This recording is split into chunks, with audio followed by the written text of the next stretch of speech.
나는 밀리터리 덕후다. 본격 밀리터리 팟캐스트 밀떡을 시작합니다. 정치와 함께 경례 밀떡. 바로 안녕하세요, 박찬준입니다. 안녕하세요, 놀러온 남자 정명섭 정정입니다. 예 안녕하십니까 플래툰 홍희범입니다. 국내 최고의 밀리터리 잡지 플래툰의 이준규 기자 되겠습니다. 플래툰이 딱딱 맞네.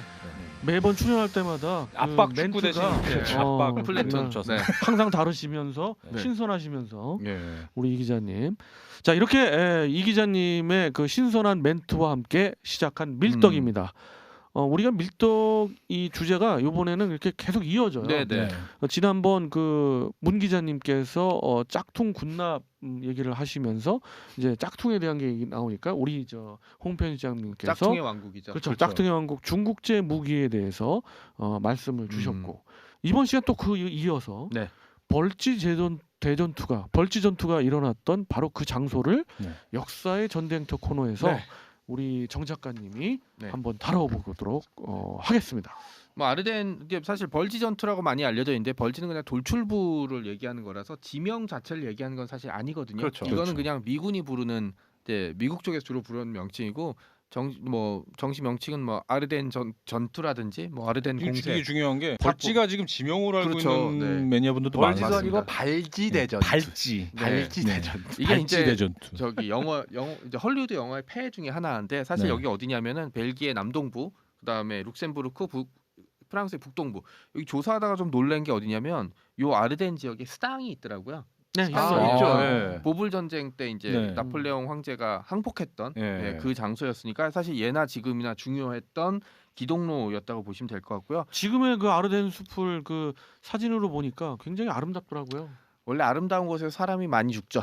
네. 사실 어. 원래 그때조차도 휴양지로 맞습니다. 취급받던데요. 작가님답게 훅 들어오시는데. 아, 왜냐면은 무섭네. 그리고 이제 제가 직접 가보지 못했지만 이제 유튜브라든지 다른 쪽을 통해서 영상을 많이 봤는데 지금은 뭐 도시들이 들어와서 그렇긴 하지만 말씀하신 대로 산림지대가 굉장히 우거지고 그리고 여기가 약간 경계선이기 때문에 사람들이 약간 떨어져 있는 그런 부분이 좀 있었거든요. 그래서 말씀하신 대로 산림지대이자 휴양지 이런 목적이었었는데 이 아름다운 곳에서 왜 많이 죽었냐고 제가 얘기를 했냐면 이 지역 자체가 가지고 있는 지형적인 이제 그런 것. 이 지역 자체는 아무것도 아니에요. 그냥 나무가 많이 자란 예쁜 곳이었는데 문제가 여기 어디냐면은 독일이나 프랑스가 직접 안 부닥치고 상대방으로 건너갈 수 있는 장소 중에 하나. 근데 여기 이제 우리가 베네룩스 3국이라고 부르는 국가들이 사실 저지대 국가라고 묶여서 그렇죠. 부르고요. 이 국가가 사실은 유럽의 강대국 사이에서 독립을 지킬 수 있었던 결정적인 이유는 영국의 영향이 굉장히 컸거든요. 영국이 이 지역을 다른 이제 독일이나 프랑스 지역에 안 넘겨주고 독립국가 형태. 제일 좋은 건 식민지로 만든 건 좋겠지만 뭐 그렇게 유지할 만한 뭐 그게 없었으니까. 그러면서 이제 유럽의 세력 균형을 맞춰놓은 자원이 부분이었죠. 있다면 식민지로 그렇죠. 했겠죠. 그렇죠. 네. 예, 그런 상황들이었는데 이제 보불 전쟁의 수당에서 알려져 있던 것처럼 이제 그 독일이랑 프랑스가 상대방을 정면 충돌하지 않고 우회해서 공격할 수 있는 루트 중에 하나가 돼버린 그런 거죠. 왜냐하면 여기가 프랑스랑 독일 국경이 딱 붙어버렸으면 좀 모르겠지만 중간에 이제 저지대 국가들이 있었기 때문에 이 국가들을 우회하는 방식으로 했고 사실 이 제2차 세계대전 때 벌지 전투로 좀 유명하지만 아르덴 지역에서 전쟁은 2번 있었습니다. 큰 전쟁 1940년에 2번 있었죠. 1940년에 우리가 알고 있는 프랑스 침공, 나찔 작전이라고 해서 그냥 서방 진짜 전격전이죠. 그 독일의 낫이 프랑스라는 별을 싹 베어버린 전투였고 우리가 흔히 이제 마지노선이라고 부르잖아요. 마지노선이라고 해서 프랑스가 마지노선을 건설을 했는데 벨기에 선까지는 못 넘어갔습니다. 그렇죠. 뭐 여러 가지 정치적인 이유 때문에. 그리고 이제 이 마지노선을 만들어내면 명백하죠. 여기를 공격 안 하면 우리도 공격 안 할래. 라는 방식이었으니까 독일은 이 마지노선이 만들어지는 걸 본 이후에 이 마지노선을 어떻게 돌파하느냐에 이제 그 사실은 전력을 집중하는데 첫 번째 방법은 부수겠다. 그래서 이제 뭐 칼 구스타프라든지 열차포라든지 이런 걸 준비했지만 사실은 마지노선이라는 게 우리 생각하시는 것처럼 그냥 하나의 선이 아니라 복잡한 지형에다가 대전차호, 기관총, 그다음에 뭐 포대 이런 걸 중첩적으로 쌓아놨기 때문에 한 군데를 돌파했다고 사실은 뭐 이렇게 돌파구가 열리는 게 아니에요. 그리고 나름 우주방어를 그렇죠. 했잖아요. 그 네. 돌파구를 얻었다고 해도 다른 방어선이 건재하고 있는 차례 한은 방어선을 그렇죠. 넘어야 되기 때문에 이게 위험합니다. 네. 사실 독일군이 마지노선 돌파도 시도는 했지만 사실상 실패했어요. 그 정면 그렇죠. 돌파는. 네. 그리고 여러 가지 선이 프랑스가 정말 국력을 다 기울여서 만들었던 방어선이기 때문에 실패라기보다는 거기를 주공으로 안 잡고 그렇긴 했죠. 시집당군이 거기를 유지만 하려고 했죠. 그렇죠. 그러니까 가짜 공격을 한 거죠. 말하자면. 뭐 그 틈에 이제 그 아르덴의 산림지대를 지나서 공격을 했는데 문제는 이제 그 도로가 없고 그다음에 빽빽한 산림지대여서 여기를 병사들이 돌파할 수 있느냐. 특히 이제 이때 되면은 전차라는 이제 그렇죠. 공격 무기가 등장했는데 이 네. 전차가 지나갈 수 있느냐. 남들은 다 안 돼. 지나가더라도 시간이 오래 걸릴 오래 거다 걸려. 생각한 야 여기 거죠. 길도 없고 길도 험하고 야 여기 뭐 어떻게 전차가 지나가겠어?라고 하는데 저는 그 주자 그렇게 얘기하는 거에 대해 좀 이해하는 게 1930년대 40년대 전차들이 가지고 있는 신뢰성이라든지 기계적인 부분들을 생각하면은 그렇게 생각하는 게 사실 무리는 네. 아니었거든요. 그리고 발행력이나 이런 걸 봐도 프랑스가 여러모로 제대로만 방어를 했거나 제대로 대처했다면 사실 아르덴 공세는 실패로 돌아갈 수 있는 확률이 굉장히 높았죠. 그렇죠. 하지만 약간 프랑스 사람 좀 그런 게 있는 것 같아요. 눈앞에 적은 잘 싸워요. 잘 싸우고 하는데 약간만 뭔가 삑사리가 나면은 정신 못 차리는 경향이 좀 없진 않거든요. 그리고 또 네. 그때 당시에 프랑스군 참모본부가 문제가 심각한 게 양로원이었어요 거의. 인원수 물론 아무 장군님들이 나이가 많다고 그러지만 그 중에서도 1차 대전 참전용사 출신들의 고관들이 너무 나이도 많고 또 70대 장군들이 있었으니까. 그러니까요. 그러다 보니까 아이고. 너무 사고 방식이 경직돼 있고 사고가 느려요. 그리고 사실 1차 대전 때도 이런 식으로 공격을 받아서 프랑스 파리의 코앞까지 사실은 밀고 들어와서 마른 전투에서 겨우겨우 이겼거든요. 그러니까 그렇죠. 아르덴 숲이 돌파를 당했다 그래도 프랑스한테는 충분히 버틸 수 있는 공간과 시간이 있었어요. 이후부터는 사실은 프랑스 참모본부 말씀하신 대로 이 부분 이쪽에서 그 독일식 전격전에 대한 이해도가 전혀 없었던 거죠. 아. 예, 그 부분이 사실은 그 지금 얘기를 하다 보니까 조금 이제 그 프랑스 침공의 그 디테일한 부분까지 들어가서 네네. 제가 이제 그러네요, 이거. 말씀을 드렸는데 그거는 이제 다른 뭐 그렇게 따지면 뭐 얘기할 게 너무 많아요. 그렇죠, 그렇죠. 두 시간도 예. 안 되니까. 그래서 결국은 말씀하시려고 그러는 게 아르덴 숲의 그 부근에서 그 역사의 전쟁터에서 일어났던 역사는 두 번이었다. 네. 네. 첫 번째 이제 프랑스 침공이 네. 있었고 그런 와중에 이제 그 42년, 43년 동안 프랑스는 완전 독일이 이제 점령돼 있었고 그래서 이제 44년 6월에 노르망디에 상륙을 노르망디 하죠. 상륙 작전이 벌어지면서 갖은 고초 끝에 결국 그 7월, 8월 되면서 미군과 영국군을 위시한 영국 영연병 연합군이 프랑스를 네. 전부 거의 회복하고 회복을 하죠.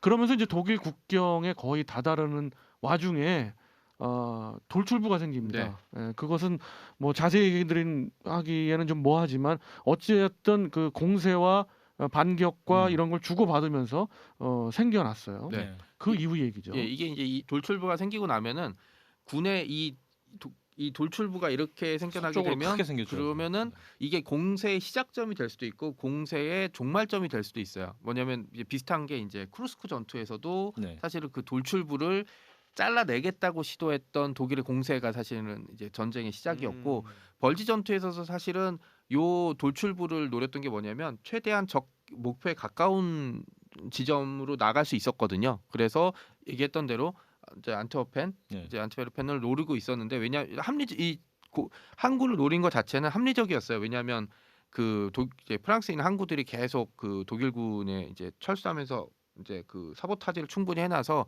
제대로 못했기 때문에 여기만 박살내 놓으면 정말로 이제 연합군은 노르망디에서 물자를 그렇죠. 보급받아야 됐거든요. 그러니까 충분히 시간을 벌 수 있었고 여기서 아마 히틀러 생각은 이거였을 거예요. 그 영국과 미군, 그다음 미군 사이의 그 연결로를 돌파해서 우리가 4년 전에 했던 그런 전격전을 시행해서 뮤즈강을 건너서 안트워펜을 점령해도 그만 안 해도 그만 항구를 못 쓰게 부셔놓기만 하면 돼요.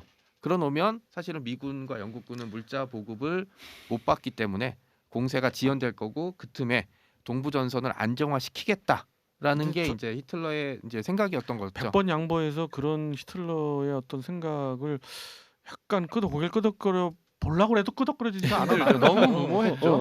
일단 왜냐면 공세 거리가 먼 데다가 네. 그걸로 이제 미영 연합군을 양단시키겠다는 계획이었는데 그리고 이제 사실 공세에 약간의 희망을 걸 수 있는 부분들이 뭐가 있었냐면은 그 휘르퉁겐 숲에서 미군이 완전히 피해가 엄청나게 나면서 네네네. 사실 그리고 보급 문제도 겹치면서 살짝 이번 겨울은 쉬겠다라는 그런 느낌이 없진 않은 데다가 이 아르덴은 이때 미군도 프랑스랑 똑같은 실수를 해요. 여기로는 안 쳐들어오겠지.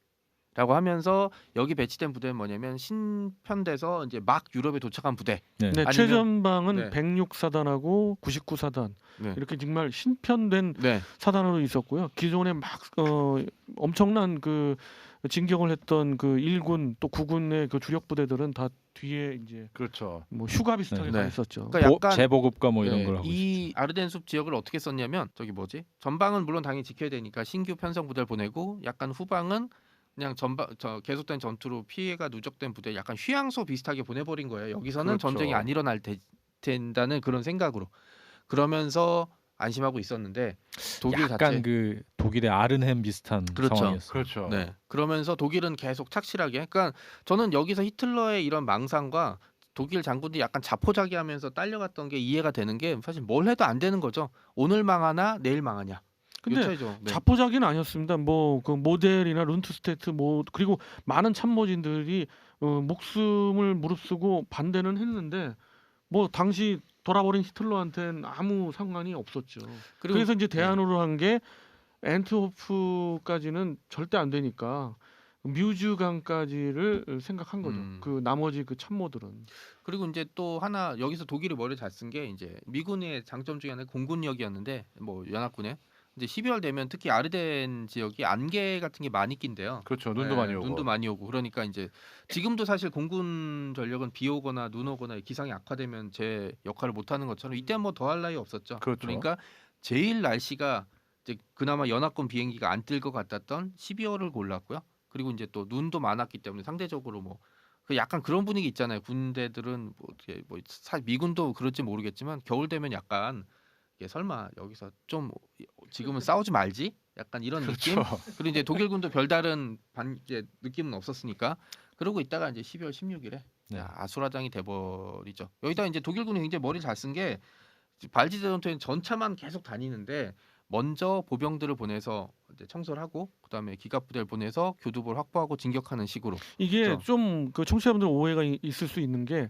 그 벌지 대전투라는 영화를 봐서도 네, 그렇고 네. 거기 전혀 현실이 반영 안 된 네, 거예요. 그렇죠. 고증은 물론이고 현실이 반영 안 된 영화였고 그 다음에 그 뭐 기록 영화를 봐도 파이퍼 전투단의 그 파이퍼가 네, 티거를 네, 갖고 막 진격하는 사열하고 막 사진도- 이러잖아요.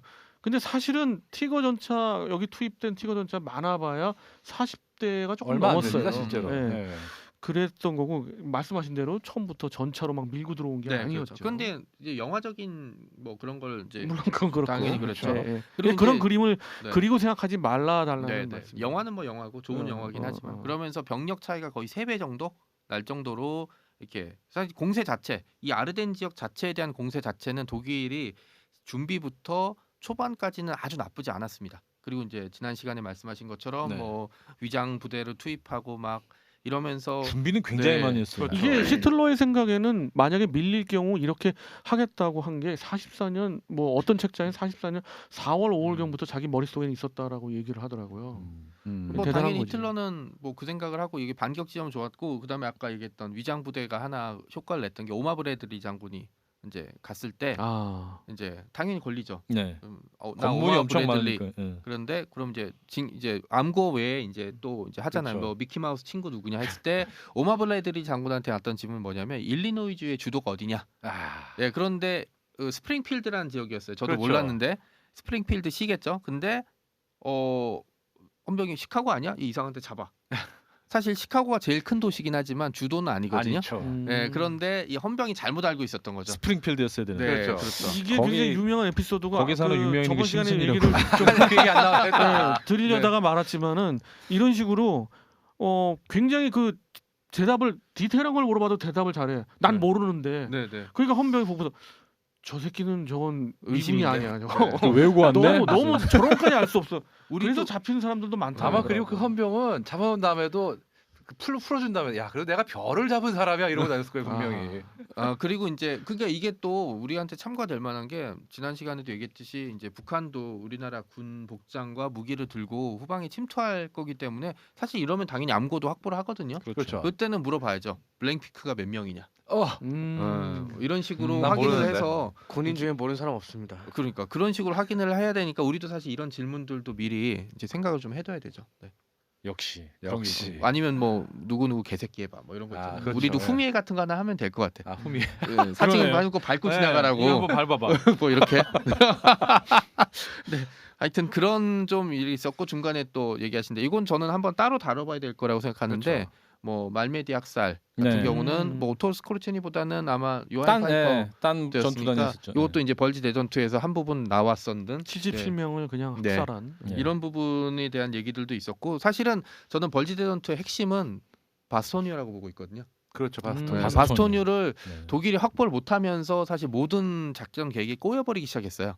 네, 그리고 101 공수사는 정말 그렇죠. 분투를 했죠. 거기서. 네. 그리고 이제 뭐 그 밴드 오브 브라더스에 나왔듯이 그래 우린 포위당한 게 일이야라고 하고 갔고 그 또 유명한 게 이제 독일군이 당연히 그렇죠. 항복하라라고 했더니 너츠. 땅콩. 땅 너츠 그래서 땅콩. 못 알아들었다. 이게 그러니까 이게 땅콩이 좀 뭐야? 네, 그렇죠. 이게 독일 같이 이렇게 그 맞아 항복 협상할 때 이렇게 독일 그 원수 와서 이렇게 딱 승마대칙 들고 이렇게 격식에 목숨을 거는 융커들한테 공식적인 문서에다 너츠 이래버리면 이게 무슨 암호인가 아니면 땅콩 뭐 땅콩 먹으란 네, 소린가? 이게 뭔 소린가 이렇게 했을 텐데 뒷땅콩 작단 소리. 그럴 가능성도 배제할 수 없어. 아. 근데 이게 약간 이게 뭐라고 하지 분위기를 전환시켜 버리는 네 이런 거죠. 그렇죠. 그래서- 그거를 그 회답을 보냈다는 걸 또 굉장히 밑에 자랑- 알렸어요. 네, 또. 네. 그렇죠. 그 저 항복 제의가 온 거를 너츠로 대답했다. 거절했다. 네. 니들이 이제 끝까지 싸워야 돼. 네. 그때 소문 잘 퍼서 땅콩을 대접해왔습니다. 네. 뭐 이런 식이고 이게 약간 그런 거잖아요. 그 우린 포위당했지만 여유가 있어.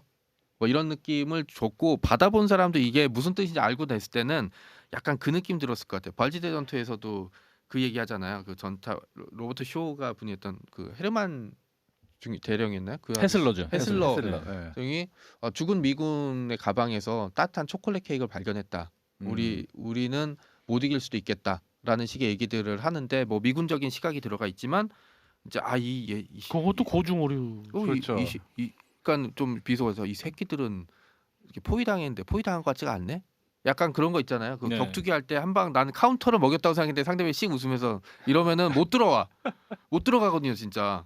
예, 그런 식으로 사실 이게 분위기가 요 시점부터 좀 전환이 됐고, 그다음에 미군이 초반에 이제 정신 못 차리고 있다가 또 우리 패튼 장군께서 또 악셀을 또 밟아주시지 않았겠습니까? 그렇죠. 3군이 또 그냥 네. 굴러 그 들어가죠. 패트는 그 이런 명령을 내릴 줄 알고 그 작전 회의 들어가기 전부터 시동 걸어놔 이랬대요. 네. 그래가지고 뭐 아이젠하워가 언제 출동할 수 있습니까? 그러니까 지금- 48시간 안에 이게 멋있다. 그러고 보니 이런 그 미군의 대처 사실 되게 중요한 게 히틀러가 실은 타이밍을 고른 것 중에 하나가 이게 전쟁을 이 시간에 해놓으면은 워싱턴과의 시차도 있고 하니까 분명히 아이젠하워나 연합군 수뇌부가 미국 그 본토하고 연락하고 명령 받고 행동하고 그러는 게 굉장히 시차가 많이 생길 거다.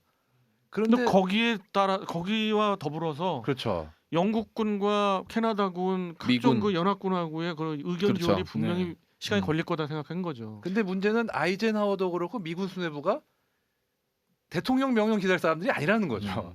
그리고 실제로 아이젠하워가 그 얘기를 거의 듣자마자 정말 빨리빨리 해가 사실 101 공수사단이 거기에 투입된 것도 미군이 그만큼 그쵸. 임기응변에 강하다라는 그런 맞습니다. 그렇습니다. 중요한 그 뭐 101 공수단만 그 강조해서 그런데 82 공수사단도 생비트로 그렇죠. 그렇죠. 같이 예. 했고 생짜로 보내버렸죠. 예.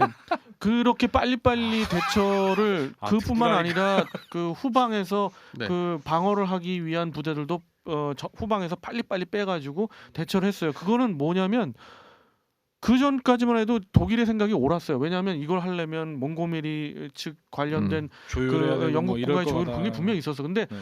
몽고메리가 뻘짓하지 또 뻘짓 나왔네. 하여튼 네. 뭐 하여튼 그런 것들이 있으면서 이 단합이 된 거예요. 아이젠하워로. 아 그래 너 이제 아무 소리 마. 내가 이 명령 내리면 그냥 따라가야 또 돼. 이게 뭐였었냐면 1차 대전에 대한 기억도 좀 있었을 텐데 1차 대전 때 영국과 프랑스가 초반 거의 후반부에 가서는 연합참모부가 구성이 돼요. 그렇죠. 나중엔 따로따로 싸웠거든요. 그러니까 우리가 요 사이를 치거나 이렇게 좀 충격적인 상황을 주면은 참모부가 혼란에 손발이 안 맞을 빠지겠지라고 거다. 생각을 했는데 사실 1944년에 미군의 영향이 컸기 때문에 미군이 결정을 이제 빨리 내리면은 사실 대처가 굉장히 빨리 가능했고 그다음에 뭐 오마 블레들리는 제외하더라도 아이젠하워라든지 아니면 저기 패튼 장군 같은 사람은 상대로 기만 작전을 한다는 얘기는 사실 상대방에 대한 파악이 좀 안 됐다는 얘기죠. 그리고 네. 히틀러가 또 그렇게 생각하는 이유 중에 하나가 독일은 사실 당시 히틀러가 사실상 히틀러를 통하지 않고는 웬만한 큰 결정은 못 내린 상황이었지 그렇죠. 않습니까? 네. 그러니까 미국도 그 정도는 아닐지라도 이제 뭐 대규모의 병력이나 이런 거를 워싱턴하고 조율 없이는 못할 거다라고 생각을 한 건데 너무 잘못 생각한 거죠. 아이젠하워는 그리고 정권을 갖고 있었죠. 예, 날씨마저 23일 전인가요? 그렇죠. 그때쯤 네. 되면 맑아지기 시작. 화창하게 개면서 젠더 오브 브라더스 나오죠. 어쩐 일로 공군이 제대로 일을 하니. 그렇죠. 네, 뭐 날씨가 개면서 하고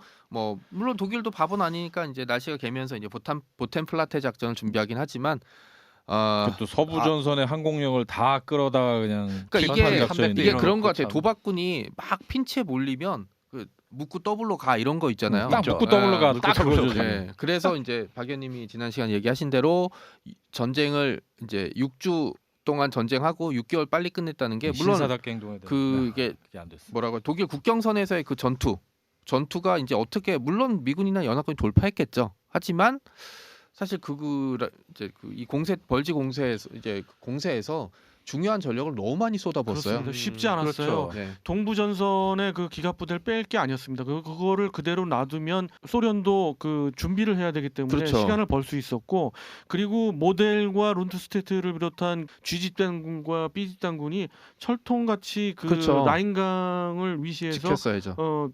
그럴 준비를 다 했거든요. 네, 네. 그러면 굉장히 그게 소모전이 됐을 네, 네. 수 있고 아무래도 그 의지가 강한 그 연합군이라도 계속 지쳐갈 수도 그렇죠. 있어요. 사실 네. 미국만 해도 네. 전쟁이 46년까지 가는 것도 배제를 못했다고 그렇습니다. 합니다. 그렇죠. 실제로. 네, 네. 근데 고맙은지 어찌든지 하여튼 알아서 들어와 주셔서 그냥 전력을 다 날려버린 통에. 이것들이 좀 그냥 들어와 줘야 뭐 들어와. 근데 그렇죠. 진짜 들어왔어. 네. 실제로 44년 후반에 영국 OSS에서 그러니까 영국의 SOE나 미국의 OSS에서 히틀러 암살 작전들을 많이 기획했는데 44년 후반에는 다 취소를 했답니다. 왜냐? 이 시점에서는 히틀러가 살아있는 게 오히려 낫다. 우리한테 도움이다. 맞아. 그래가지고 그, 온갖 해코지질을 잘했죠. 그 미군 나왔던 이제 영화 이제 특공대 나온 영화 중에 하나는 오히려 히틀러를 암살하려는 장군을 죽이려는 미션이 있었어요. 왜냐면 지금 이 시점에선 히틀러가 살아있는 게 도움이 된다. 그게 아마 더티 더즌 시리즈 중에 한 편으로 좀 기억을 하고요. 이 공세는 그래서 이제 뭐 1월쯤 되면은 사실 흐지부지 되면서 왜냐면 또 소련이 또 움직이거든요. 44년 비스로 오데르강 전선에서 또 공세를 또 가하면서 하소 만토이펠 장군 부대는 빠져서 바로 또 동부 전선을 가요. 그렇죠. 네, 그러니까는 얘기하신 대로 결국 만토피를 뺀다는 얘기는 그나마 빨리 결정한 것 같아요. 그마저도 늦게 결정했으면 네. 이제 더 빨리 완전 끝났죠. 갔죠. 그렇죠. 네. 그러면서 이후에 그러니까 45년 초반 정도에 조금 버티는 거 외에는 그래서 라인강도 사실은 뭐 그냥 아주 쉽사리 넘어가 버리고 그렇죠. 네, 그다음에- 3군이 교두보를 잡으면서 미군 쪽에서 영국은 좀 더뎠지만 미국 쪽에서 라인강을 먼저 건너면서 교두보를 다 잡았죠. 네마겐의 철교라고 또 그렇죠. 수비전이 또 그러면서 나오죠. 뭐 독일 남부, 중부, 그렇죠. 북부로 계속 진격해 갔기 그 때문에 45년 뭐 그 라인강을 건넌 이후에는 사실 전쟁이라기보다는 이제 그 이후에 남아 있는 잔당들의 발악 뭐 이 그렇죠. 수준이었죠. 네. 그렇습니다. 오늘 역사의 전쟁터 그 아르덴 뭐 많은 생각들이 네, 나요. 그렇죠. 네. 저만 해도 아르덴 하면 저는 생각나는 게 아무래도 우리 쪽을 생각하니까 동부 전선의 그렇죠. 네. 우리로서 좀 교훈적인 부분이 있다. 그래서 다행히도 20기가 몇 안 뭐 그런 얘기는 나중에 하지만 그렇죠. 어찌됐든 그런 생각이 나는 여러 가지 생각이 나는 역사의 전쟁터 오늘 정 작가님이 우리 마무리로는 판처리트 한번 틀어주시죠. 네. 그걸로 그걸로 1절만 무한반복. 그걸로 이렇게 밀떡된 사람 적지 않을 겁니다. 맞습니다. 엄청나죠. 네. 요거는 저도 동조합니다. 어렸을 때 TV에서 또 많이 했어요. 그렇죠. 그거를. 네. 국군의 날이면 많이 봤죠. 네. 그렇죠. 그래서 오늘 아르덴에 네. 관련된 역사의 전쟁터 코너였습니다. 아주 네. 재밌는 시간이었고요. 다음에도 재밌는 네. 거 해주실 거예요? 알겠습니다. 네, 기대하겠습니다. 이렇게 기대를 하면서 이번 시간 마무리하는 걸로 마무리하겠습니다. 하겠습니다. 자, 청취자 여러분께 경례 밀떡